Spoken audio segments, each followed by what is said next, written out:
அருட்பெருஞ்சோதி அருட்பெருஞ்சோதி தனிப்பெரும் கருணை அருட்பெருஞ்சோதி. எல்லா உயிர்களும் இன்புற்று வாழ்க, வள்ளல் மலரடி வாழ்க வாழ்க, கொல்லா விரதம் குவளை எல்லாம் ஊங்குக, நல்லோர் நினைத்த நலம் பெறுக, நன்றி நினைத்த எல்லோரும் வாழ்க இசைந்து. உலக மக்களே, அறிவார்ந்த அன்பர்களே, ஆண்மநேய ஒருமைப்பாடுடைய அன்பர்களே, வல்லப்பமான மக்களிய திருவற்பாவில் 3ஆம் திருமுறையில் பதிகம் 14 திருக்கோல சிறப்பு என்ற பதிகத்தில் இருக்கின்ற பாடலுடைய விளக்கங்களை பார்த்து கொண்டிருக்கிறோம். திருக்கோல சிறப்பு மொத்தம் 10 பாடல்களை கொண்டது. ஒவ்வொரு பாடலிலும் நமது பிள்ளை பெருமானவர்கள் திருவொற்றியூரிலே தியாகராஜனை பார்க்க சென்றபோது அவர் எப்படியெல்லாம் காட்சி கொடுத்தார், திருவொற்றியூரில் இருக்கின்ற இறைவனுடைய உருவங்கள் எப்படியெல்லாம் உருவகப்படுத்தப்பட்டன என்பதையெல்லாம் இந்த பாடலிலே நமக்கு அருளியிருக்கிறார்கள். காட்சி கொடுக்கிறார், அதன் பிறகு எந்த விதமான அருளையும் வளர்ப்புமானவர்கள் பெறவில்லை. இந்த நிலையை தான் நமக்கு உலக மக்களுக்கு தெரிவித்துக் கொண்டிருக்கிறார்கள் நமது பிள்ளை பெருமானவர்கள். இந்த பாடலுடைய விளக்கத்தை பார்ப்பதற்கு முன்னால் ஒரு சிறிய முன்னுரை. வல்லற்பமானவர்கள் அருப்பஞ்சோதி ஆண்டவரால் இந்த மண்ணுக்கு வருவிக்க உற்று அருப்பஞ்சோதி ஆண்டவருடைய திருவிளையாடல்களினால் எப்படியெல்லாம் சமயங்களிலும் மதங்களிலும் மார்க்கங்களிலும் சார்ந்து இருந்தார் என்பதையும், அதன் பிறகு அருப்பஞ்சாண்டவர் சுத்த சன்மார்க்கத்தை தன் மகனுக்கு கொடுத்த பிறகு இந்த சமயங்களும் மதங்களும் மார்க்கங்கள் இல்லாத ஒரு மார்க்கம் சமரச சுத்த சன்மார்க்கம் மக்களிடையே எப்படியெல்லாம் விளக்கி சொல்ல வேண்டும் என்பதையும், அருப்பஞ்சாண்டவர் தன் மகனுக்கு எப்படியெல்லாம் அருளை கொடுத்தார் என்பதையும், இறுதியாக எப்படி வளர்ப்புமானவர்கள் இறைவன் ஆனார் என்பதையும் ஒவ்வொரு பாடலிலும் நாம் பார்த்து கொண்டிருக்கிறோம். 3ஆம் திருமுறையில் இருக்கின்ற பாடல்களுக்கு 6ஆம் திருமுறையிலே எந்தெந்த பாடலிலே விளக்கம் இருக்கிறது என்பதையும், அருப்பஞ்சோதி ஆண்டவருடைய திருவிளையாடல்களினால் எப்படியெல்லாம் மகன் இந்த மண்ணுலகே வந்து துன்பப்பட்டார் என்பதையும் ஒவ்வொரு பாடலிலும் நாம் பார்த்து கொண்டிருக்கிறோம். அந்த வகையில் இன்று நாம் பார்க்க வேண்டிய பாடல் 5வது பாடல், பதிகம் 14, 3ஆம் திருமுறை திருக்கோல சிறப்பு 5வது பாடல். முதல் பாடலை நல்லா கவனிங்க.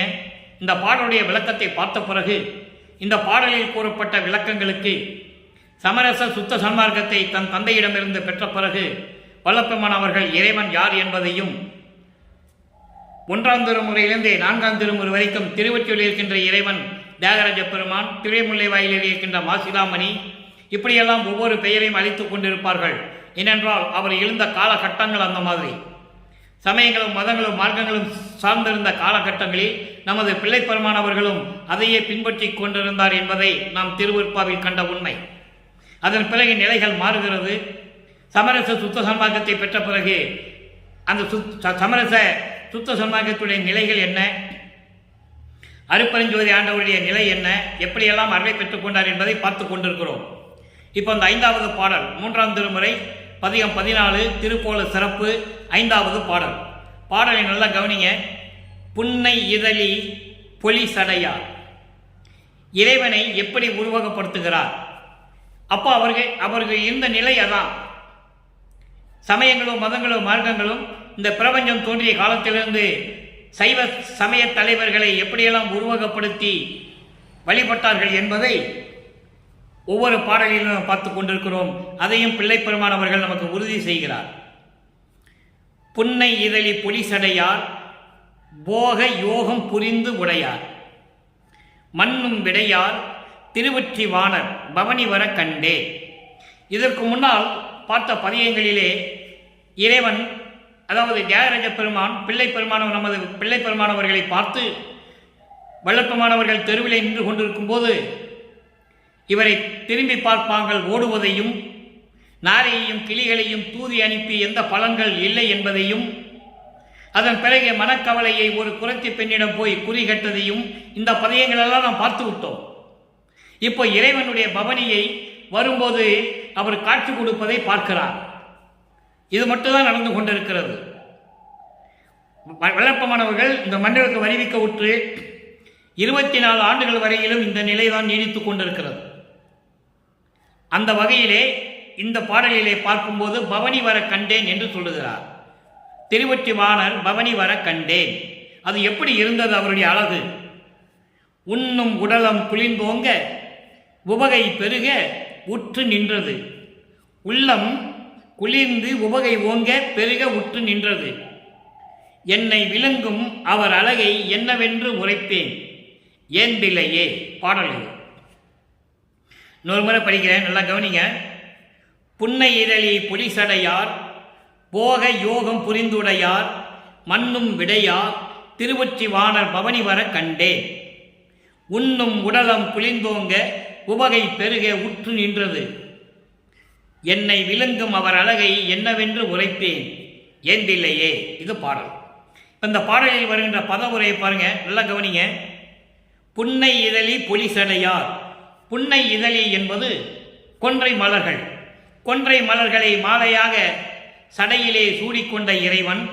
ஏனென்றால் சிவபெருமானுக்கு பிடித்த மலர் கொன்றை மலர், வெற்றி மலர் என்று சொல்லுவார்கள். கொன்றை மலர் வெற்றி வாகை சூடிய மலர் என்று சொல்லுவார்கள். அப்படி கொன்றை மலரை சடையில் சூடிய இறைவன் போக யோகம். போக யோகம் என்பது பேரின்பமான இறைவன். பேரின்பமான இறைவன் மண்ணும் விடையார். மண்ணும் விடையார் என்பது காளை வாகனத்தை உடையவர். காளை வாகனத்தை உடையவர், காளையை வாகனமாக உடையவர். அவர் திருவொற்றியூரில் இருக்கின்ற இறைவன்.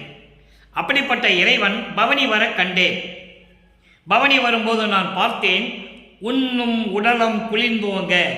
உண்ணும் உடலம் குளிர்ந்தோங்க என்பது உள்ளம் குளிர்ந்து மகிழ்ந்து கொண்டிருக்க, உவகை பொங்க, உவகை பெருக, மகிழ்ச்சி பெருக உற்று நின்றது. உள்ளம் அப்படி இருந்ததாம். உள்ளம் குளிர்ந்து போய் மகிழ்ந்து கொண்டிருந்தது, நின்றது என்று சொல்கிறார். உள்ளம் மகிழ்ந்து கொண்டிருந்தது. என்னை விழுங்கும் அவர் அழகை நானே மனம் மயங்கி நின்று கொண்டிருந்தேன். அப்படிப்பட்ட அழகை நான் என்னவென்று சொல்லுவது? ஏந்தில்லையே, எனக்கு தெரியவில்லையே என்று சொல்லி தோழியிடம் சொல்லுவது போல, உள்ளத்திடம் சொல்லுவது போல உலக மக்களுக்கு தெரிவித்துக் கொண்டிருக்கிறார் நமது இறைவன் வல்லற்பமானவர்கள். ஏன்னால் அந்த நிலையில் அவர் எப்படி இருந்தார் என்பதை உலக மக்களுக்கு தெரியப்படுத்த வேண்டும். அருட்பெருஞ்சோதி ஆண்டவருடைய திருவிளையாடல் நடந்து கொண்டிருக்கிறது. நமது பிள்ளை பெருமானவர்களுக்கு மறைப்பு நிலை இருந்து கொண்டிருக்கிறது. அப்போ அவருக்கு சுத்த சன்மார்க்கம் தெரியாது.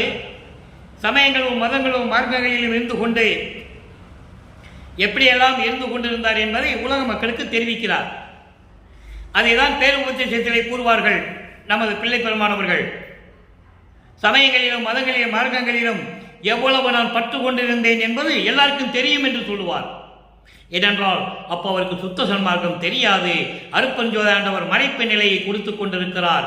மகனிடம் திருவிளையாடல் செய்து கொண்டிருக்கிறார். காரணம், தன் மகனை சமயங்களிலும் மதங்களிலும் மார்க்கங்களில் ஈடுபட செய்து அதன் பிறகு உலக மக்களிடம் சொல்ல வேண்டும். நான் அங்கே இருந்து வந்தேன், அதில் ஒன்றுமே இல்லை என்று சொல்ல வேண்டும். அதற்காகத்தான் அவர் அந்த நிலையில் இருந்து கொண்டிருந்தார் என்பதை இங்கே நான் பதிவு செய்ய கடமைப்பட்டிருக்கிறேன். அப்படி அந்த நிலையில் இருக்கும்போது திருவொற்றியூரில் இருக்கின்ற இறைவன் பவனி வர கண்டேன். அவர் வரும்போது என் உள்ளம் குளிர்ந்து கொண்டிருந்தது. அவருடைய அழகை நான் என்னவென்று சொல்லுவேன், தெரியவில்லையே என்று சொல்லி இந்த பாடலை நமக்கு அருளி இருக்கிறார்கள். இப்போ பாடலுடைய பொருள் விளக்கம். கொன்றை மலர்களை சூடிய சடைமுடி கொண்ட இறைவன், பேரின்பம் யோகம் இவற்றை விரும்பி செய்து கொண்டிருப்பவர், அடியார்களுக்கு அருளை கொண்டு கொடுத்து கொண்டிருப்பவர், காளையை வாகனமாக உடையவர், திருவொற்றியூரில் இருக்கின்ற இறைவன். அந்த இறைவன் பவனி வருவதை கண்டேன். அவர் பவனி வரும்போது என் உள்ளம் குளிர்ந்து மகிழ்ச்சி பொங்க நின்று கொண்டிருந்தது. பேரின்பமாக என் உள்ளம் நினைத்து கொண்டிருந்தது. அந்த நிலையில் இருக்கும்போது அவருடைய அழகை நான் என்னவென்று சொல்லுவது? அவ்வளவு அழகாக இருந்தது. அந்த பவனியை நான் பார்த்தேன், அவருடைய உடல் அழகை பார்த்தேன். இதை எப்படி சொல்லுவது என்று எனக்கு தெரியவில்லையே என்று சொல்லி இந்த பாடலை நமக்கு அருளியிருக்கிறார்கள். இந்த பாடலின் மூலம் உலக மக்கள் தெரிந்து கொள்ள வேண்டியது, வல்லப்பமன் தெரிவித்துக் கொண்டிருக்கிறார். உலக மக்களே, நான் இறைவனால் வருவிக்க உற்று 9 ஆண்டுகள் வரையிலும் நான் யார் என்ற தெரியாத நிலையில் இருந்தபோது, சமயங்களும் மதங்களும் மார்க்கங்களும் சூழ்ந்த இந்த காலகட்டங்களில் திருவொற்றியூருக்கு இறைவனை பார்க்க சென்றிருந்தேன். தியாகராஜனை பார்ப்பதற்காக நான் திருவொற்றியூர் சென்ற பொழுது, நான் தெருவிலே நின்று கொண்டிருந்த பொழுது என்னை திரும்பி பார்க்காமல், என்னை பார்த்தவுடனே என்னை திரும்பி பார்க்காமல் தெருவழியாக ஓடுகிறார். நானும் ஓடினேன். அவர் ஓட்டத்தை என்னால் பிடிக்க முடியவில்லை. அதன் பிறகு நாரையையும் கிளிகளையும் தூது அனுப்பி பார்த்தேன். எந்த விதமான பலனும் இல்லை. அதன் பிறகு உலகையிலேயே இருந்தது போல நானும் ஒரு குறைச்சி பெண்ணிடம் போய் குறி கேட்க சென்றிருந்தேன். எந்த விதமான பயனும் இல்லை. இப்படிப்பட்ட சூழ்நிலையில் நான் இருந்து கொண்டிருந்த போது திருவொற்றியூரிலே தியாகராஜ பெருமான் பவனி வருவதை நான் கண்டேன். பார்த்த மட்டும்தான் செஞ்சாரு, எந்த விதமான அருளையும் பெற முடியவில்லை, கொடுக்கல. அந்த அழகு எப்படி இருந்ததென்றால் என் உள்ளம் குளிர்ந்து மகிழ்ந்து கொண்டிருந்தது. அவரை அழகை என்னவென்று சொல்லுவேன் உலக மக்களே, அந்த காலகட்டங்களில் நான் இந்த நிலையில் இருந்து கொண்டிருந்தேன் என்று சொல்லி உலக மக்களுக்கு தெரிவிக்கிறார். இப்போ அந்த நிலைகள்லாம் மாறுகிறது, காலங்கள் உருண்டு ஓடுகின்றன. அருட்பெருஞ்சோதி ஆண்டவருடைய திருவிளையாடலை அடுத்த 8 விளையாடுகிறார். 51 ஆண்டுகளையும் நமது பிள்ளைப்பெருமானவர்கள் வருவிக்க உற்று 51 ஆண்டுகளையும் 8 பிரித்து ஒவ்வொரு 8 ஆண்டுகளிலும் எப்படி அருளை கொடுத்தார் என்பதை திருவருட்பாவிலே தெளிவாக நமக்கு அருளி இருக்கிறார்கள். நம்மளை எல்லாம் படைத்து காத்து கொண்டிருக்கின்ற அருட்பெருஞ்சோதி ஆண்டவராகிய வள்ளல் பெருமானவர்கள் அந்த நிலையில் இருக்கும்போது சமரச சுத்த சன்மார்க்கத்தை பெற்ற பிறகு எப்படி நிலைகள் மாறுகிறது என்பதை உலக மக்களுக்கு தெரிவிக்கிறார். நல்லா கவனிச்சுட்டு வாங்க. 6ஆம் திருமுறை பதிகம் 20 பிள்ளை பெருவிண்ணப்பம். சமயங்களிலும் மதங்களிலும் மகன்கள் இருந்து கொண்டு பட்ட துன்பங்களை எல்லாம் நீக்கி மகனுக்கு சமரச சுத்த சன்மார்க்கத்தை கொடுத்த பிறகு பிள்ளை தந்தையிடம் விண்ணப்பம் வைக்கிறார். பிள்ளை பெருவிண்ணப்பம் 85வது பாடல்.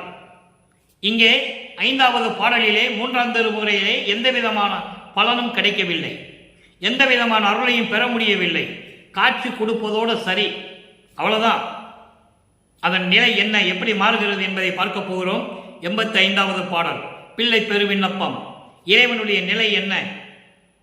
சாற்று பேர் அண்ட பகுதிகள் அனைத்தும் தனித்தனி அவற்றுள்ளே நிரம்பி தோற்றுமா பிண்ட பகுதிகள் அனைத்தும் சோதியால் விளக்கி ஆனந்த ஆற்றிலே நனைந்து வளர்த்திடும் பொதுவில். அங்கே திருவொற்றியூரில் இருக்கின்ற இறைவன் என்று சொல்லுவார், இங்கே சத்தியஞான சபையில் இருக்கின்ற அருட்பெருஞ்சோதி என்று சொல்லுவார். வேறுபாட்டை நீங்கள் நல்லா கவனிக்கணும். ஏன் இந்த வேறுபாடு வந்தது அதையும் விளக்கி சொல்ல வேண்டும். சமயங்களிலும் மதங்களிலும் மரங்கள் இருந்தபோது அது எப்படியெல்லாம் இறைவனை உருவகப்படுத்தினார்கள் என்பதை சொல்லுகிறார். அதன் பிறகு ஆதியும் அந்தமில்லா தோன்றிய இறைவன், சுயமாக தோன்றிய இறைவன், எந்த சமயத்தையும் மார்க்கங்களையும் மதங்களையும் சாராத இறைவன், அவருடைய நிலை என்ன என்பதை இங்கே சொல்லுகிறார். வளர்த்திடும் பொதுவில் அரும் பெரும் தந்தையே, அரும் பெரும் தந்தையே, இன்பப் பேச்சிலே விளைந்தேன் தலைவா, நிந்தனக்கே பிள்ளை நான், நிந்தனக்கே பிள்ளை நான், பேதுருதல் அழகோ. இது பிள்ளையுடைய பெருவிண்ணப்பம். தந்தையே, உன்னாலே வருவிக்க உற்று நான் அறியா பருவத்திலிருந்து சமயங்களிலும் மதங்களிலும் மார்களில் ஈடுபட்டு கொண்டிருந்த போது எவ்வளவு துன்பங்களை நான் அனுபவித்துக் கொண்டிருந்தேன். இப்போ அந்த இறைவன் எங்க இருக்குன்னு சொல்றதே, சாற்று பேரண்டங்கள் அனைத்தும், பிரபஞ்சத்தில் சொல்லப்பட்ட அண்டங்கள் அனைத்திலும் தனித்தனியாகவும் அவற்றுள்ளே நிரம்பி அண்டங்களிலே பரிபூரணமாக விளங்கி. எங்கே? அண்டங்களிலே. அடுத்து பிண்டங்களிலே சொல்லணும். அண்டங்களை சொல்லிட்டாரு. எல்லா அண்டங்களிலும் தனித்தனியாகவும், எல்லா அண்டங்களிலும் தனித்தனியாகவும் பரிபூரணமாக விளங்கிக் கொண்டிருக்கின்ற இறைவன். அடுத்து தோற்றுமா பிண்ட பகுதிகள் அனைத்தும், தோற்றுமா பிண்டங்கள் அனைத்தும், உலகில் தோன்றிய உயிரினங்கள் அனைத்திலும், எல்லா உயிர்களிடத்திலும் சோதியால் விளக்கி, அருட்பெருஞ்சோதியால் விளக்கி ஆனந்த ஆற்றிலே நனைந்து. ஆனந்த ஆற்று என்பது ஆனந்த வெள்ளம், ஆனந்த வெள்ளம் என்பது பேரின்பம். ஆற்றிலே வெள்ளம் போவதில்லை, அதை தான் சொல்றாங்க. வெள்ளம் பெருக்கெடுத்து ஓடுகிறது என்று சொல்லுவார் ஒரு சில இடங்களிலே. அப்ப பேரின்பமான நிலையில் இருந்து கொண்டு வளர்த்திடும் பொதுவில், சத்தியஞான சபையில் இருந்து கொண்டு என்னை வளர்த்து கொண்டிருக்கின்ற இறைவனே, என்னை வளர்த்து கொண்டிருக்கின்ற இறைவனே, அருட்பெரும் தந்தையே, அருட்பெரும் ஜோதியே, இன்பப் பெற்றிலே விளைந்தே நான் பேரின்பமாக இருந்து கொண்டிருக்கிறேன். ஏனென்றால் உன்னுடைய பேரின்பத்தை நான் விரும்பிக் கொண்டிருக்கிறேன், விரும்பினேன். ஏனென்றால் தலைவா, சமரச சுத்த சன்மார்க்கத்தின் தலைவே, நிந்தனக்கே பிள்ளை நான், உனக்கு நான் பிள்ளை, உனக்கு நான் மகன். நான் புலம்புவது உனக்கு அழகா? பேதுருள் அழகோ?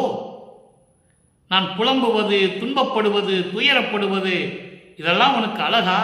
நீ எனக்கு தந்தை அல்லவா? நான் உனக்கு மகன் அல்லவா என்று சொல்லுகிறார்.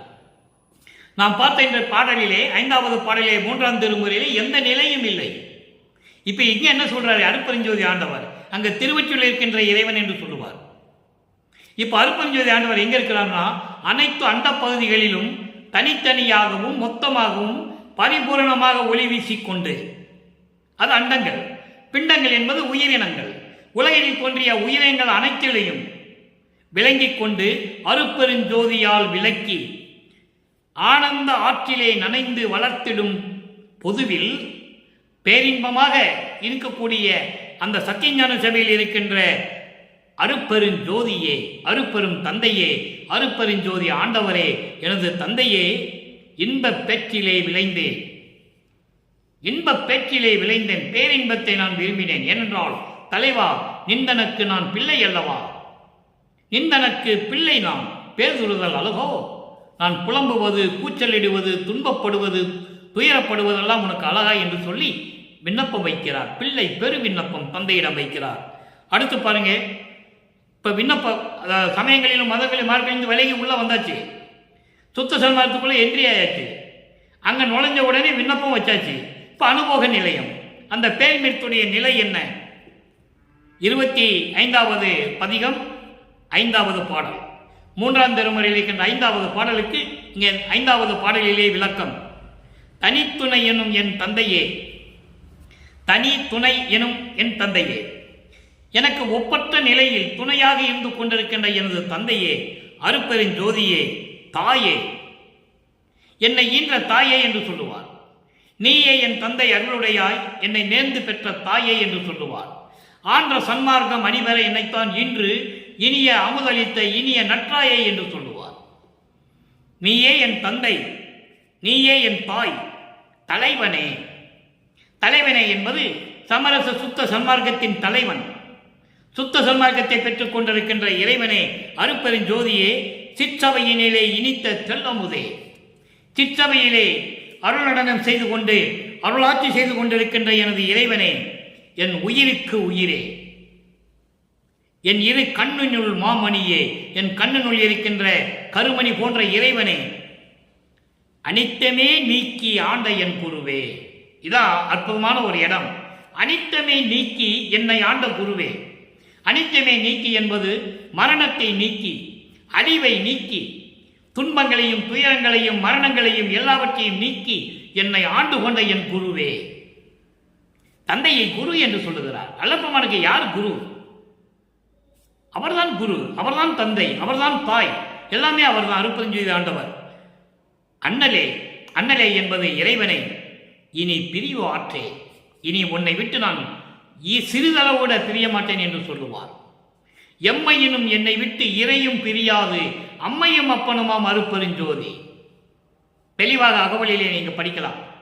அப்ப இனிமேல் உன்னை நான் பிரிவே, உன்னுடைய பிரிவை என்னால் சகித்துக் கொள்ள முடியாது. கனித்துணை தருதற்கு இது தகு தருணம், கலந்தருள் கலந்தருள் எனையே. கனித்துணை, கனித்துணை என்பது எனக்கு அருள், அருள் துணை தருவதற்கு.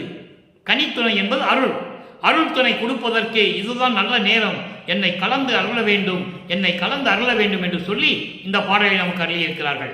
ஆக அன்பர்களே, நல்லா கவனிக்கணும். நிலைகள் மாறுகிறது. வல்லப்பமானவர்கள் வடிவுவிட்ட காலத்திலிருந்து சமயங்களிலும் மதங்களிலும் மார்க்கங்களில் இருந்து கொண்டிருந்தார்.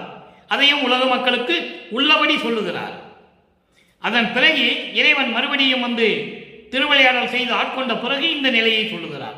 நல்லா கவனிச்சுக்கணும் நீங்க. அடுத்து பிரிவு ஆற்றாமை. பிரிவு ஆற்றாமை என்பது பிரிவை சகித்துக் கொள்ள முடியாமல் இருப்பது. இங்க நான் பிரிய மாட்டேன்னு சொல்றாரு இந்த பாடல்ல. அப்ப அந்த பிரிவை எப்படி சகித்துக் கொள்ள முடியாது என்று சொல்லுகிறார். 5வது பாடல், 29வது பதிகம் 5வது பாடல். நல்ல கவனிங்க. திண்ணம் பழுத்த சிந்தையிலே தித்தித்து, திண்ணம் பழுத்த சிந்தையிலே தித்தித்து. அன்பர்களே, நீங்கள் நினைக்கலாம் 3ஆம் திருமுறையில் பாடலுக்கு ஏன் இவ்வளவு விளக்கம்னு நீங்க நினைக்கலாம். விளக்கம் சொல்லுவது நமது கடமை. அங்கே எப்படி நிலையில் வளர்ப்புமானவர்கள் இருந்தார், அதன் பிறகு அவருடைய நிலை எப்படி மாறுகிறது, எப்படி இறைவனானார் என்று சொல்ல வேண்டும். வல்லப்பமானவர்கள் வரிவிக்கு விட்டு 201 ஆண்டுகள் முடித்து விட்டது. 202வது ஆண்டில் அடியெடுத்து வைத்துக் கொண்டிருக்கிறோம். அப்போ வல்லப்பெருமானுடைய இறைநிலை என்ன? உண்மையான இறைநிலையை உலக மக்களுக்கு சொல்ல வேண்டும். அது பாடலிலே இருக்கிறது. அதனால் 3ஆம் திருமுறை பாடலுக்கு ஒப்பிட்டு 6ஆம் திருமுறை பாடல் விளக்கம் தந்து கொண்டிருக்கிறோம். திண்ணம் பழுத்த சிந்தையிலே தித்தித்து உளவா சுயம் ஜோதி வண்ணம் பழுத்த தனி பழமே மன்றில் விளங்கும் மணிசூடரே தன்னம்பழுத்த மதியமுதே தருவாய் தருவாய் இதுவே தருணம் என்ற எண்ணம் பலித்தது. இனி சிறியேன் இதையும் தரியேன் தரியேனே. இறையும் இறையும் என்பது சிறிதளவு கூட என்னாலுமே சகித்துக் கொள்ள முடியாது. அப்போ திண்ணம்பழுத்த சிந்தையிலே, திண்ணம்பழுத்த சிந்தையிலே என்பது எனது உறுதியான உள்ளத்திலே தித்தித்து, எனது உறுதியான உள்ளத்திலே இருந்து கொண்டு தித்தித்து பேரின்பமாக இருந்து கொண்டு உளவா சுயஞ்சோதி. உளவா சுயஞ்சோதி என்பது குறைவில்லாத பரிபூரணமாக ஒளி வீசிக் கொண்டிருக்கின்ற தனி பழமே. இறைவனை சொல்லுகிறார், ஒப்பற்ற இறைவனை. பழம் எப்படி தித்திக்குமோ அது போன்று தித்தித்துக் கொண்டு என் உள்ளத்தில் இருந்து கொண்டிருக்கின்ற இறைவனே, அருட்பெருஞ்சோதியே, மன்றில் விளங்கும் மணிசூடரே, சத்தியஞான சபையிலே விளங்கிக் கொண்டிருக்கின்ற அருட்பெருஞ்சோதியே, தன்னம்பழுத்த மதியமுதே. தன்னம் என்பது சாந்தம், குளிர்ந்த என்று சொல்லலாம். சாந்தம், சாந்தமாக எனது அறிவிலே விளங்கிக் கொண்டிருக்கின்ற இறைவனை, தருவாய், எனக்கு அருளை தருவாய். இதுவே தருணம், இதுதான் நல்ல நேரம், எனக்கு அருளை கொடுக்க வேண்டும் என்ற எண்ணம் பலித்தது. நான் நினைத்ததெல்லாம் பலித்து விட்டது, நடந்து விட்டது. இனி சிறியேன் இறையும் சிறிதளவு கூட தரியேனே தரியேனே. இனி சிறிதளவு கூட என்னால் சகித்துக் கொள்ள முடியாது, பொறுத்து கொள்ள முடியாது. விரைவில் வந்து எனக்கு அருளை கொடுக்க வேண்டும் என்று இறைவனிடம் சொல்லுகிறார், தந்தையிடம் கேட்கிறார். அடுத்து ஒரு பதிகம் 46 அருள்ஜோதி நிலை 5வது பாடல். எப்படிப்பட்ட தெய்வம்? இப்போ சமயங்களிலும் மதங்களிலும் மார்க்கங்களிலும் வந்துட்டார். சுத்த சன்மார்க்கத்தை வாங்கியாச்சு. அருட்பெருஞ்சோதி யாருன்னு சொல்லியாச்சு. வடல் இருக்கின்ற இறைவன் எப்படிப்பட்ட இறைவன்? அண்டங்களிலே எப்படி இருக்கிறார், பிண்டங்களிலே எப்படி இருக்கிறான்னு சொல்லியாச்சு. இனிமேல் நீ எனக்கு அருளை கொடுக்கணும், உன்னை விட்டு என்னால் பிரிஞ்ச முடியாது, அதை சகித்துக் கொள்ள முடியாதுன்னு சொல்லியாச்சு. இப்போ அந்த இறைவனுடைய நிலை என்ன? அருள்ஜோதி நிலை 5வது பாடல். ஏன்னா இது சொல்றோம்னா, சமயங்களும் மதங்களும் மார்க்கங்களும் இருந்த காலகட்டங்களில் திருவொற்றியிலே இருக்கின்ற இறைவன் என்று சொல்லுவார். அந்த நிலை மாற வேண்டும். சுத்த சன்மார்க்கத்துக்கு தனி கடவுள், தனி மார்க்கம், தனி நெறி, தனி வழி, தனி இறைவன். இப்போ அருள்ஜோதி நிலை என்ன? 5வது பாடல். எண்ணியவாறு விளையாடு என்று என்னை அளித்த தெய்வம். இந்த ஒரு வரி போதும். வல்லப்பெருமான் யார் என்று சொல்லுவதற்கு இந்த ஒரு வரி போதும். எண்ணியவாறு விளையாடு என்று என்னை அளித்த தெய்வம். மகனே, உன்னை ஆட்கொண்டு எல்லாரையும் கொடுத்து விட்டேன், நீ எண்ணியவாறு இந்த பிரபஞ்சத்தை இயக்குவாயாக. அதான் விளையாடு என்று சொல்லுகிறார். எண்ணியவாறு விளையாடு என்று என்னை அளித்த தெய்வம், என்னை இந்த மண்ணுலகுக்கு வருவிக்க செய்த தெய்வம். என்னை வருவிக்க செய்து, ஒரு தாயின் வழியாக இந்த மண்ணுலகுக்கு வருவிக்க செய்து, சமயங்களிலும் மதங்களிலும் மார்க்கங்களிலும் இருக்க செய்து, அப்புறம் அதையெல்லாம் பொய் என்று சொல்ல வைத்து, சமரச சுத்த சன்மார்க்கத்தை கொடுத்து, எனக்கு எல்லாரையும் கொடுத்து, நீ பிரபஞ்சத்தை நீ நினைத்தபடி இயக்குவாயாக என்று என்னை வளர்த்து கொண்டிருக்கின்ற தெய்வம். எல்லாம் செய்யவல்ல சித்தே எனக்கு ஈந்த தெய்வம். எல்லா அருளையும் எனக்கு கொடுத்த தெய்வம். கொஞ்சம் கூட பாக்கியே கிடையாது, முழுவதுமாக. நன்னிய பொன்னம்பலத்தை நடம்புரியும் தெய்வம். பொன்னம்பலம் என்பது பொற்சபை. பொற்சபையிலே பொருந்திய, பொற்சபையிலே இருந்து கொண்டு அருள் நடனம் செய்து கொண்டு அருளாட்சி செய்து கொண்டிருக்கின்ற தெய்வம். நானாகி தானாகி நன்னுகின்ற தெய்வம். எவ்வளவு அற்புதம் பாருங்க. நானாகி தானாகி நன்னுகின்ற தெய்வம். அப்போ இறைவன் இவர் ஒன்றுன்னு சொல்லிட்டார். நானாகி தானாகி, நானும் அருட்பெருஞ்சாண்டவர் ஒன்றுதான் என்று சொல்லுகிறார். அதை ஒரு பாடலிலே சொல்லுவார். நான் தானாகி, தான் நானாகி, நானும் தானுமானோம். தேனாகி என் உள்ளம் முழுவதும் தித்தித்து நிற்கின்றான். வானாகி ஞான மணிமண்டில் குலாவுகின்றான். கோனாகி எண்ணுள் குலாவுகின்ற கோமானை. இப்படி நிறைய பாடல்கள் உண்டு. இறைவனானும் ஒன்றாகிவிட்டோம் என்று சொல்லுகிறார். நான் தானாகி நண்ணுகின்ற தெய்வம், பன்னிய என் பூசையிலே பலித்த பெருந்தெய்வம், நான் செய்த தவத்தால். ஏற்கனவே இதை பற்றி நான் விளக்கம் கொடுத்திருக்கிறேன். இவர் என்ன தவம் செஞ்சாருன்னு நினைக்கிறீங்க? என்ன சக நேரம் ஒரு நிமிடம் கூட விடாமல் இறைவனை நினைத்து கொண்டிருப்பதுதான் தவம் என்று சொல்லுகிறார். அதோடு மட்டுமல்ல, தவம் இருப்பதோடு மட்டுமல்ல, கொலையும் புலையும் தவிர்த்திருக்க வேண்டும். உயிர்களை கொலை செய்வது, அப்படி அந்த உயிர்களை கொலை செய்த அந்த பிண்டங்களை, அந்த பிணத்தை மாமிசமாக உணவாக எடுத்துக்கொள்ளுவது, இந்த நிலைகள் இருந்து மாற வேண்டும். அதுதான் சுத்த சன்மார்க்கத்தின் தவம். ஜீவகான்ய ஒழுக்கம் ஒரு தவம். ஜீவகான்ய ஒழுக்கத்தில் இருக்க வேண்டும். ஒரு உயிர் பசியோடு துடித்துக் கொண்டிருக்கும் போது நம்மால் இயன்ற அளவு உதவி செய்ய வேண்டும், பசியை போக்க வேண்டும். போக்க முடியவில்லை என்றால் இறைவனிடத்தில் விண்ணப்பமாக வைக்க வேண்டும். எனக்கு அந்த நிலை இல்லையே, என்னால் முடியவில்லையே இறைவன் என்று சொல்லி இறைவனிடம் விண்ணப்பம் வைக்க வேண்டும். இறைவன் பார்த்துக் கொள்ளுவார், அந்த பசியை போக்குவார். இப்படிப்பட்ட நிலைகள் இருப்பதுதான் தவம்.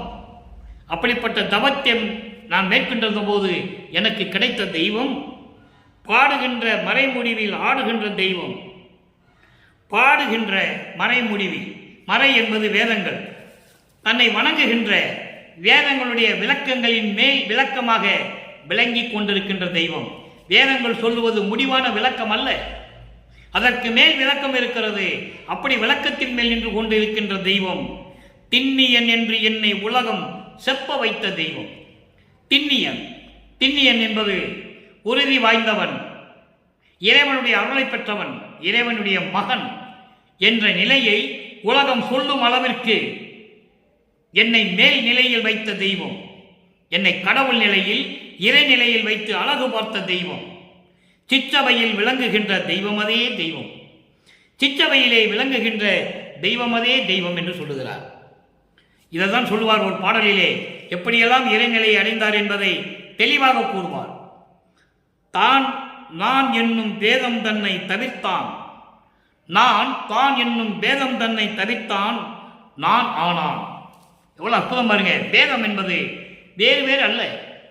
அருப்பஞ்சாண்டவர் நானும் வேறு வேறு அல்ல. அது அத்துவைதம் என்று சொல்லுவார்.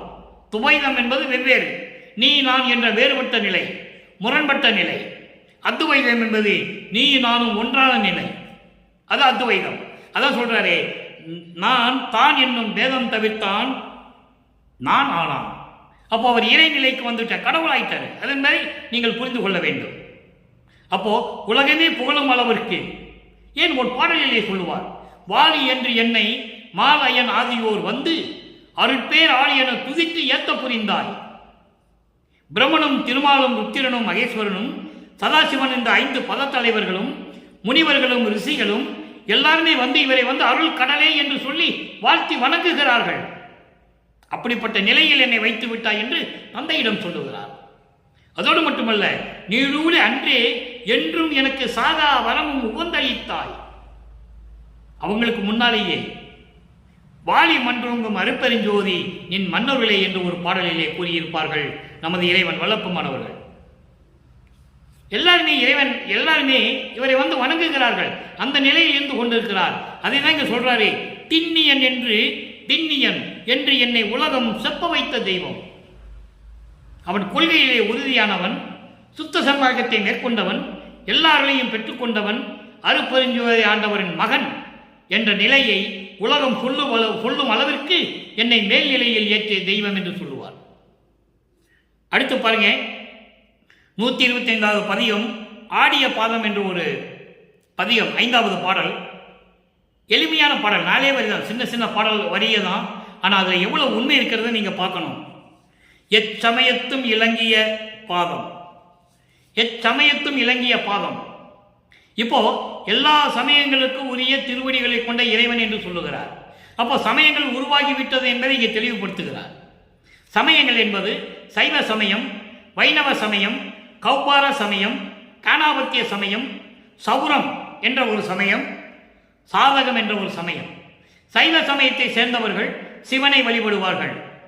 சிவனை வழிபடுகின்றவர்கள் பல உருவங்களை உருவப்படுத்துவார்கள். சிவன், நடராஜன், சொக்கநாதன், மாசிலாமணி, பிச்சையாண்டி, இப்படி நிறைய பெயர்கள் உண்டு. அதே மாதிரி வைணவ சமயத்தை சேர்ந்தவர்களும் திருமாலை பற்றி பல பெயர்களை அளித்துக் கொண்டிருந்தார்கள். கௌபாரம் முருகனை பற்றி பாடியவர்கள், முருகனை வழிபடுகின்றவர்கள், விநாயகனை வழிபடுகின்றவர்கள், சௌரம் சூரியனை வழிபடுகின்றவர்கள், சாகதம் அம்மனை வழிபடுகின்றவர்கள், இப்படி சைவ சமயத்தை சேர்ந்தவர்கள், வைஷ்ணவ சமயத்தை சேர்ந்தவர்கள், எந்த சமயத்தை சேர்ந்த தலைவர்களாக இருந்தாலும் சரி, அவர்களை திருவிளையாடல்களினால் உருவகம் செய்தது அருட்பெருஞ்சோதி ஆண்டவர் என்று சொல்லுகிறார். திருவிளையாடல் இறைவனுடைய திருவிளையாடல் நடந்து கொண்டிருந்தது. சமய தலைவர்களை உருவாக்கியது, அவங்க சமயங்களிலே வழிபாட செய்தது எல்லாமே இவருக்கு தெரியும் அருட்பெருஞ்சாண்டவருக்கு. ஆனால் நிலைகள் மாறுகிறது. மாறின பிறகு சுத்த சன்மார்க்கம் வருது. அடுத்து எள்ளுக்குள் எண்ணெய் போல் எங்குமாம் பாதம். எள்ளுக்குள் எண்ணெய் உலகியல்ல சொல்லுவாங்க. எள்ளுனா என்ன மாதிரி வந்து நிற்கணும் அப்படின்னு சொல்லுவாங்க. எள்ளுனா என்ன மாதிரி வந்து நிற்கணும்னு சொல்லுவாங்க. அவ்வளவு விரைவாக செயல்படணும்னு சொல்லுவாங்க. அதே போன்று எள்ளுக்குள் எண்ணெய் மறைந்து இருக்கிறது. செக்கில் ஆட்டினாதான் என்ன வரும்? செக்கில் நல்லெண்ணெயை போய் செக்கில் ஆட்டி இல்லைன்னா மிஷினில் போட்டால் தான் நல்லெண்ணெய் வரும். அதுபோன்று மறைந்து கொண்டிருக்கின்ற இறைவன், மறைப்பு நிலையில் இருக்கின்ற இறைவனை நாம் வணங்கினால் அருளை பெற்றலாம். அப்போ அங்கே சுத்த சன்மார்க்கம் இருக்கணும், சுத்த சன்மார்க்கம் இருக்கணும். அதான் எள்ளுக்குள் எண்ணெய் போல் எங்குமாம் தெய்வம், பிரபஞ்சம் முழுவதும் பரிபூரணமாக விளங்கி கொண்டிருக்கின்ற தெய்வம். அடுத்து அச்சம் தவிர்த்து என்னை ஆட்கொண்ட தெய்வம், அச்சம் தவிர்த்து என்னை ஆட்கொண்ட பாதம். அச்சம் தவிர்த்து என்பது நான் ஏற்கனவே சொல்லியிருக்கிறேன். அச்சம் என்பது அவருக்கு எதுக்கு அச்சம் வரப்போகிறது, எதுக்கு பயம் வரப்போகுது? சமயங்களிலும் மதங்களிலும் மார்க்கங்களில் இருந்தபோது ஏதாகுமோ என்ன ஆகுமோ என்று நான் நினைத்து கொண்டிருந்த போது, இந்த குற்றங்களும் இந்த துன்பங்களும் எப்படியெல்லாம் நம்மளை விட்டு நீங்குமோ என்று தயங்கி கொண்டிருந்த போது, அஞ்சேல் மகனே நான் இருக்கிறேன், என் பிள்ளை அல்லவா, நான் பெற்ற பிள்ளை அல்லவா, நீ எனது குலமகன் அல்லவா, என் குலத்தின் மூத்த குடிமகன் அல்லவா என்றெல்லாம் மகனை சொல்லுவார். அப்படியெல்லாம் சொல்லி அச்சத்தை நீக்கியவர் என்று சொல்லுகிறார். அச்சத்தை நீக்கி என்னை ஆட்கொண்ட தெய்வம், அச்சத்தை நீக்கி என்னை ஆட்கொண்டு எல்லாரையும் கொடுத்த தெய்வம், ஆனந்த நாட்டுக்கு அதிபதியாம் தெய்வம். ஆனந்த நாட்டுக்கு அதிபதி என்பது அங்கே சிவஞான வெளிக்கு, அந்த ராஜ்யத்திற்கு, சிவராஜ்யத்திற்கு. இங்கே சிவராஜ்யம் என்பது அருட்பெருஞ்சோதி இருக்கின்ற 16வது நிலையில் இருக்கின்ற கடவுள் நிலை அறிந்து அமயமாதல் என்ற நிலையில் இருக்கின்ற அந்த இடம், அதான் பேரின்பமான இடம் என்று சொல்லுகிறார். ஆனந்த நாட்டுக்கு என்று சொல்லுகிறார். நாட்டுக்கு என்பது ராஜ்யத்திற்கு, பேரின்ப ராஜ்யத்திற்கு உரிய இறைவன் அருட்பெருஞ்சோதி ஆண்டவர் என்று சொல்லுகிறார். அன்பர்களே, இறுதியான ஒரு பாடல் 147வது பதிகம் அனுபவ மாலை 95வது பாடல். அன்பர்களே, நம் 3ஆம் திருமுறையில் என்று பார்த்த 5வது பாடலுக்கு எந்த விளக்கமும் இல்லை. இறைவனை திருவற்றில் இருக்கின்ற இறைவன் என்று சொல்லுவார், பின்னிய சடையை உடைய இறைவன் என்று சொல்லுவார், பேரின்பமாக இருக்கின்ற இறைவன் என்று சொல்லுவார். திருவற்றில் இருக்கின்ற இறைவன் பவனி வரும்போது நான் பார்த்தேன், அவளுடைய அழகை ரசித்தேன் என்று சொல்லுவார். அந்த நிலை மட்டும்தான் இருந்தது. இங்கே அனுபவ மாலையிலே தன்னை தலைவியாகவும் இறைவனை தலைவனாகவும், அதாவது தன்னை மனைவியாகவும் இறைவனை கணவனாகவும் வர்ணனை செய்து தோழியிடம் சொல்வது போல உலக மக்களுக்கு அந்த அனுபவத்தை தெரிவித்துக் கொண்டிருக்கிறார் நமது இறைவன் வல்லப்பமானவர்கள். நல்லா யோசிக்கணும். நீங்க யோசிக்கிறது மட்டுமில்லை, சிந்திக்கணும். வல்லப்பமான் யார் என்றது நீங்க சிந்திக்கணும். இந்த பாடலை பாருங்க. இறைவன் எப்படியெல்லாம் இருக்கின்ற இறைவனை இவர் போய் எப்படியெல்லாம் பார்த்தாருன்னு சொல்லணும். உலக மக்களுக்கு யாருமே சொல்லல.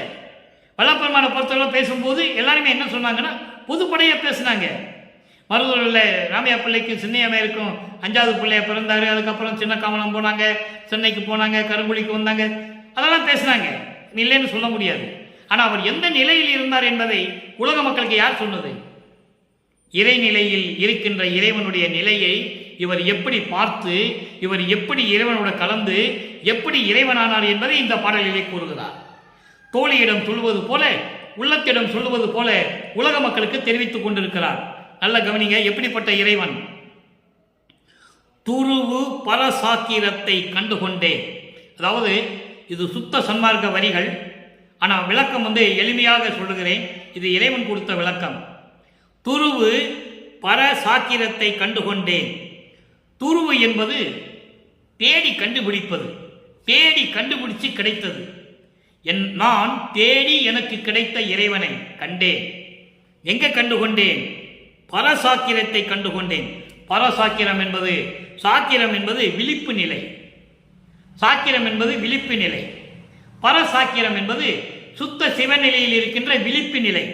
இந்த விழிப்பு நிலை என்பது இறைவனுக்கு உறக்கம் இல்லை என்பது பொருள். இறைவனுக்கு ஏது உறக்கம்? விழிப்பு நிலையில் இருந்து கொண்டிருக்கின்ற இறைவன். அப்போ துருவும் பரசாக்கிரத்தை கண்டுகொண்டேன். அங்க அழகதான் பார்த்தேன்னு சொல்லுவார். சமயங்களிலும் மதங்களிலும் மார்க்கங்களிலும் இருந்தபோது திருவொற்றியூரிலே இறைவனுடைய பவனியை பார்த்தேன், அவருடைய அழகை பார்த்தேன்னு தான் சொல்லுவார்.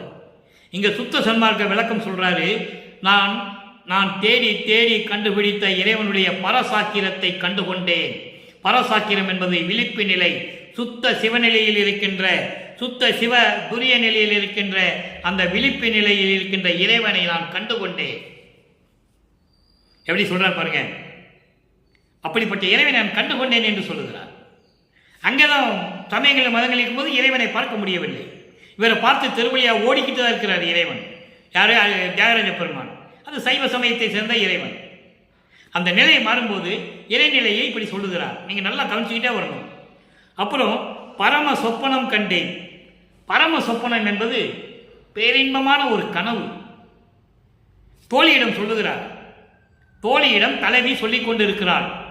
உலக மக்களுக்கு வல்லற்பெருமான் தெரிவித்துக் கொண்டிருக்கிறார். அதை நீங்க நல்லா மனசுல ஞாபகம் வச்சுக்கணும். தோழியிடம் சொல்லுவது என்பது உலக மக்களிடம் சொல்லிட்டு இருக்காரு. நான் இப்படிப்பட்ட இறைவனை நான் கண்டுகொண்டேன். அது என்ன நிலை என்றால் பேரின்பமான ஒரு கனவு நிலை. கனவு வந்தா, ஒரு பேரின்பமான ஒரு கனவு வந்தா எவ்வளவு சுகமா இருக்கும் அதை சொல்லுகிறார். பேரின்ப கனவு கண்டேன், பரம சுளுத்தியும் கண்டு உணர்ந்தேன். சுளுத்தி என்பது, அதாவது சாக்கிரம் என்பது விழிப்பு நிலை, சுளுத்தி என்பது அறிதுயல் நிலை, உறக்க நிலை. உறக்க நிலை என்பது தூங்குவதல்ல, அறிதுயில் என்று பேர் அதற்கு. அப்போ அந்த மாதிரி பரம சுளுத்தியும் கண்டு உணர்ந்தேன். இறைவன் விழிப்பு நிலையில் இருக்கதையும் பார்த்தேன். அவன் அறிதுயிலில் இருக்கும்போது தூங்குற மாதிரி தெரியும், ஆனால் தூக்கம் அல்லது, அறிதுயில் என்று பேர் அதுக்கு. அந்த நிலையும் நான் கண்டு உணர்ந்தேன். அதையும் கண்டு உணர்ந்தேன்.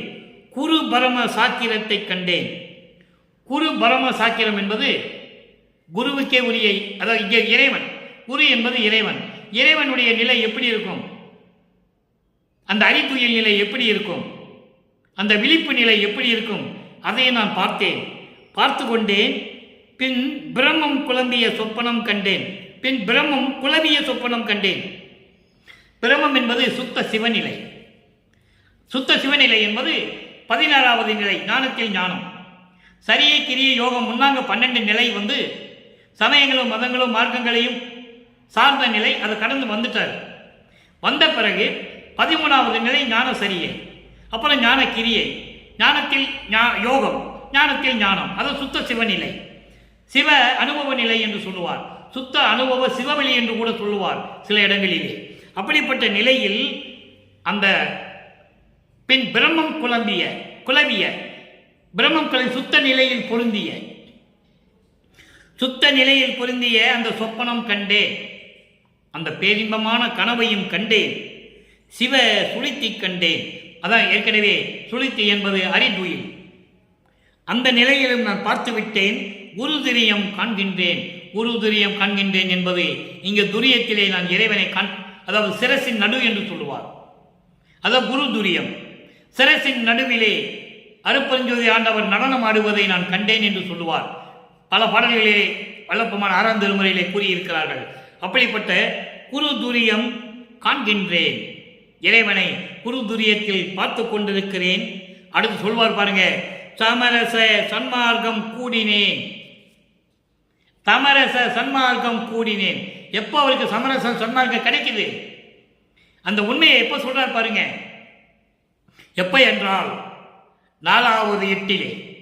4வது எட்டு என்பது 4×8 32, 24 ஆண்டுகள் வரைக்கும், 3 எட்டுகள் மும்மொட்ட 24 ஆண்டுகள் வரைக்கும் எந்த விதமான அருளை பெற முடியவில்லை.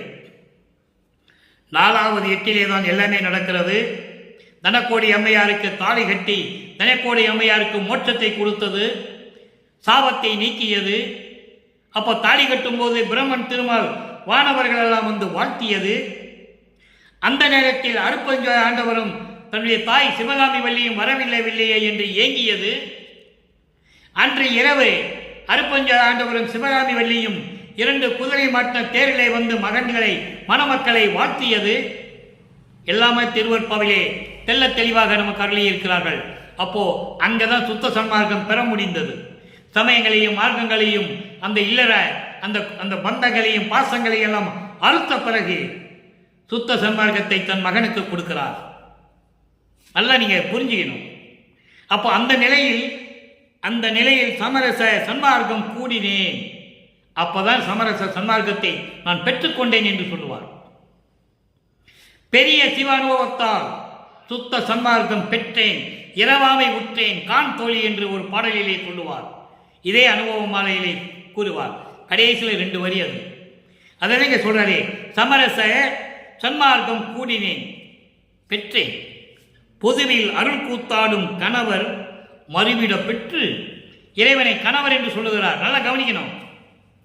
தன்னோட இறைவன் தன்னோடு கலந்து கொள்ளுவதை, அருப்பஞ்சாண்டவர் தன்னோடு கலந்து கொள்வதை கணவர் வந்து கலந்து கொண்டார் என்று சொல்லுவார். ஆக இறைவனை கணவர் என்று சொல்லுவார். காரணம், இறைவன் மீது காதல் கொண்டுள்ளார். அந்த காதலினால், அந்த அன்பினால், அந்த பற்றினால் இறைவனை கணவர் என்று சொல்லுவார். அப்படிப்பட்ட எனது கணவர் சன்மார்க்கத்தை பெற்ற பிறகு, அப்படிப்பட்ட எனது கணவர் எனது இறைவன் எனது தந்தை மறிவிட பெற்று என்பது என்னோடு கலந்து கொண்ட பிறகு அவர் வடிவம் நான் ஆனேன். இறைவன் ஆயிட்டாரா? அவர் வடிவம் நான் ஆனேன். அவர் வடிவம் என்னது? அருப்பெருஞ்சோதி. நான் அருப்பெருஞ்சோதி ஆகிவிட்டேன் என்று சொல்லுகிறார். உலக மக்களே, அறிவார்ந்த நண்பர்களே, நல்லா நீங்க கவனிக்கணும். இறைவன் அருப்பஞ்சாண்டவர் எப்படி வல்லற்பமான ஆனார், எப்படி இறைவன் ஆனார் என்பதை ஒரே வரியில் எளிமையாக சொல்லுகிறார். என் கணவர் என்னை மறிவிட பெற்று, அதாவது அருப்பஞ்சாண்டவர் என்னை கலந்த பிறகு, சமரச சுத்த சன்மார்க்கத்தை பெற்ற பிறகு, கணவர் அதாவது அருப்பஞ்சாண்டவர் என்னை கலந்த பிறகு நான் அவர் வடிவம் நான் ஆனேன். அவர் வடிவம் என்னது? அருப்பெருஞ்சோதி, முத்தேகம் கொண்ட அருப்பெருஞ்சோதி. அது நிறைய இடங்களில் சொல்றாரு. சுத்த தேகம் பொன் வடிவம் நான் கட்டி தழுவினால் என் உடம்பும் பொன் வடிவமானது என்று சொல்லுவார். அந்த விளக்கத்தை எல்லாம் நம்ம பார்த்திருக்கிறோம். அப்போ அவர் என்னை கலந்த பிறகு அவர் வடிவம் நான் ஆனேன். நான் அருப்பெருஞ்சோதி ஆகிவிட்டேன். அருள்ஜோதி ஆனேன் என்று அறையப்ப முரசு, அருளாட்சியை பெற்றேன் என்று அறையப்ப முரசு, மருள் சார்பு தீர்ந்தேன் என்று அறையப்ப முரசு, மரணம் தவிர்த்தேன் என்று அறையப்ப முரசு. இது பிரபஞ்சத்தின் வெற்றியாக கூறுவார் நமது இறைவன் வல்லற்பமானவர்கள். அப்படி அவர் வடிவம் நான் ஆனேன், கழித்து வாழுகின்றேன், பேரின்பமாக இருந்து கொண்டிருக்கின்றேன். இறைவனாகிவிட்டேன், பேரின்பமாக இருந்து கொண்டிருக்கிறேன். எதிரற்ற வாழ்க்கையில் என் தோழி. எதிரற்ற வாழ்க்கையில் என்பது எந்த விதமான எதிர்ப்பு இல்லாமல், யாருடைய தடையும் இல்லாமல், எனக்கு நிகர் நான் தான். அதான் எதிரற்ற வாழ்வு. எனக்கு யார் எதிர்ப்பு இல்லை, எனக்கு யாரு தடையும் இல்லை, எனக்கு யாரு நிகரும் இல்லை, எனக்கு நிகர் நான் தான். நிறைய இடங்களிலே சொல்லுவார். அப்போ நான் இறைவன் ஆகிவிட்டேன், அருப்பெருஞ்சோதி ஆகிவிட்டேன். எதிரற்ற வாழ்க்கையில் யாரும் எதிர்க்காத வாழ்க்கை, யாரும் எனக்கு நிகரில்லாத வாழ்க்கை, இறைநிலையில் கடவுளான இறைநிலையில் இருந்து கொண்டு பேரின்பமாக இருந்து கொண்டிருக்கிறேன் என்று சொல்லி இந்த பாடலை நமக்கு அருளி இருக்கிறார்கள். ஆக அன்பர்களே, 3ஆம் திருமுறையிலே 14வது பதிகத்தில் இருக்கின்ற 5வது பாடலுக்கு இவ்வளவு விளக்கம் இருக்கிறது. அருப்பெருஞ்சோதி ஆண்டவர் எப்படியெல்லாம் மகனிடம் திருவிளையாடல் செய்தார், சமயங்களிலும் மதங்களில் எப்படி இருக்க செய்தார், அதன் பேர் கொண்டு வந்து எப்படி இறைவனாக்கினார் மகனை என்பதை, அந்த விளக்கத்தை நீங்கள் புரிந்து கொண்டிருக்கிறீர்கள் என்று கருதி இந்த வள்ளலார் ஊழியன் விடைபெறலாம் என்று இருக்கிறேன். எனவே அன்பர்களை, நீங்களும் சுத்த சன்மார்க்கத்தில் இணைந்து கொலையும் புலையும் தவிர்த்து சைவ நெறியில் இருந்து கொண்டு எந்த விதமான சமயங்களும் மதங்களும் மார்க்கங்களும் நிலைகள் இல்லாமல் இறைவனை வணங்கி இறைவனிடமிருந்து எல்லா செல்வங்களையும் அருளையும் பெற்றுக்கொண்டு இந்த உலகிலே நீங்கள் வாழ்வாங்க வாழ வேண்டும், நோயற்ற வாழ வேண்டும் என்று இறைவனுடைய தயவாலயம் கண்ணையாலை வாழ்த்தி இந்த வள்ளலார் ஊழியன் விடைபெறுகிறேன். மீண்டும் நாளை சந்திப்போம். நன்றி, வணக்கம். அருட்பெருஞ்சோதி அருட்பெருஞ்சோதி, தனிப்பெரும் கருணை அருட்பெருஞ்சோதி.